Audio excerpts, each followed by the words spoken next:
bring out the safety goggles. More experimentation in local news is on the way, soon to take place in the learning labs of the Chicago Tribune, the San Francisco Chronicle, and the Indianapolis Star as part of Northwestern University's new initiative for local news. There's not really such a thing as too much money in local news, an area experiencing whiplash in the journalism industry as advertising dollars continue to drain from news organizations' wallets and national news groups puff up from Trump bumps and subscription support. Various groups from the Knight Foundation, which, disclosure, also supports Nieman Lab, to the Landfest Institute to Facebook, though some might say it's pennies for them, have been pushing more money and attention to local news in recent years. Fingers crossed that more money means more ideas means more success.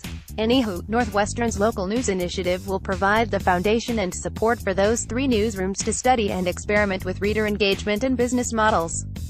Over the course of 2 years, Northwestern's Medill School of Journalism, Media, Integrated Marketing Communications, and will help the news organizations, owned by the Post, Michael Farrow Tronc, Hearst, and Gannett respectively, dig into reader behavior across devices and platforms and news needs and expectations in each market before launching a product development and experimentation phase next year. Funding comes from the Indianapolis-based Lilly Endowment, $300,000, the largest single contribution to the project. Medill alumnus John Mutz, who is also a former lieutenant governor of Indiana, and Murda Pulliam, a Pulitzer Prize-winning journalist who hails from the Pulliam family of former Indianapolis Star and Arizona Republic ownership fame. Medill's full announcement is here. This initiative supports newspaper-based news organizations, though local TV news has also seen a resurgence of funding for innovative approaches with $2.6 million from the Knight Foundation and general attention with Deadspin, Sinclair Video and the responding media uproar.